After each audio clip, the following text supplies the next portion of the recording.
এই ৫টি শর্ত যদি আপনি পূরণ করতে না পারেন, তাহলে আপনি ফেসবুকের মনিটাইজেশনের জন্য কন্টেন্ট মনিটাইজেশনের জন্য কখনোই আপনি এলিজিবল হতে পারবেন না। হ্যালো বন্ধুরা, বিডি সেবার পক্ষ থেকে আমি আছি আপনাদের সাথে।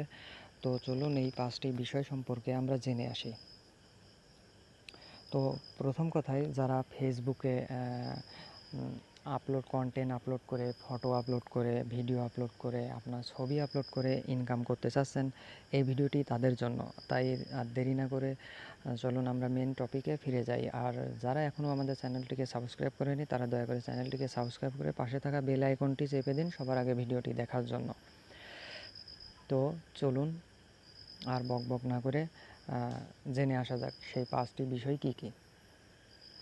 তো প্রথমত, আমরা অনেকেই আছি যারা হুটহাট করে ফেসবুক একটি অ্যাকাউন্ট করে নিই, কিন্তু অ্যাকাউন্টের প্রোফাইল, ড্যাশবোর্ড এইগুলো আমরা জানি না সঠিকভাবে কী করে সাজাতে হয় এবং সঠিক উপায়ে কী করে আপলোড করতে হয় আপনার কন্টেন্টগুলো।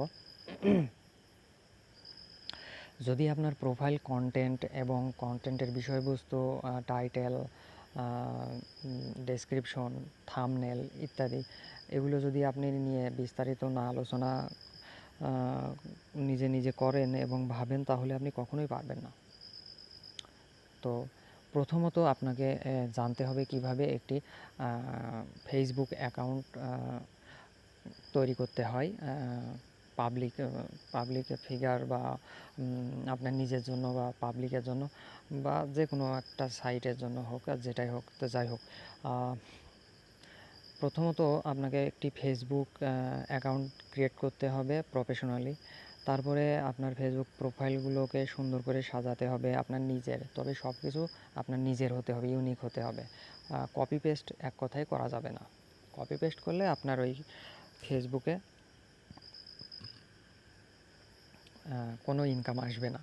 তো প্রোফাইলটিকে সুন্দর করে সাজাতে হবে। আপনার নিজের একটি ফটো দিবেন, একটি ব্যাকগ্রাউন্ড ফটো দিবেন, আপনার নিজের হতে হবে এবং কন্টেন্ট লিখুন বা ছবি আপলোড করুন বা ভিডিও আপলোড করুন বা রিলস আপলোড করুন, সব কিছুই আপনার নিজেরই হতে হবে।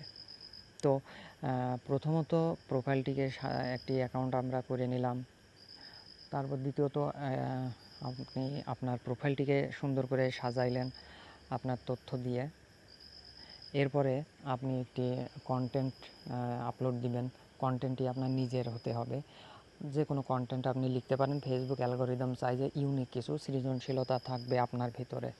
আপনি যে বিষয়ের উপরে আপলোড করবেন সেই বিষয়ের উপরে সুন্দর করে সাজাতে হবে। এমন কিছু দিবেন সেই কন্টেন্টের ভিতরে যেন দর্শক দেখেই বোঝা যায় যে এর ভিডিওর ভিতরে কিছু জানার আছে বা কিছু শেখার আছে। যেমন বড়শিতে মাছ ধরতে গেলে টোপ ছাড়া মাছ যেমন গাঁথে না, তেমন এমন কিছু টোপ দিবেন বা এমন কিছু কথা বলবেন যে কথার মাধ্যমে দর্শক আকৃষ্ট হয়ে আপনার ভিডিওটি কন্টিনিউ দেখতে থাকে।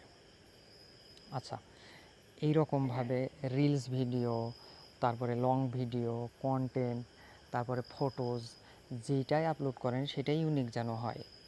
এই কয়েকটি বিষয় মিলে আপনি যদি ফেসবুকে আপলোড করেন, তাহলে অল্প কিছু সময়ের ব্যবধান এর ভেতরে আপনি দেখবেন যে আপনার কন্টেন্ট মনিটাইজেশনের যে ক্রাইটেরিয়া সেগুলো পূরণ হয়ে গেছে এবং আপনি সেটআপের জন্য আবেদন করতে পারবেন। তো এইভাবে আপনি কাজ করলে আমি আশা করছি যে ইনশাআল্লাহ আল্লাহর রহমতে আপনি কন্টেন্ট মনিটাইজেশনের জন্য আবেদন করতে পারবেন এবং সব কিছু সফল হয়ে যাবে। আর কিভাবে আপনি কন্টেন্ট মনিটাইজেশনের জন্য আবেদন করবেন আর কিভাবে ফেসবুক অ্যাকাউন্ট খুলবেন, ফটো বা কন্টেন্ট আপলোড করবেন প্রফেশনালি, সেগুলো আসছে সামনের ভিডিওতে। সবাই সেই পর্যন্ত অপেক্ষা করুন এবং সকলকে ভিডিওটি দেখার জন্য অসংখ্য ধন্যবাদ। সেই পর্যন্ত ভালো থাকুন। আসসালামু আলাইকুম।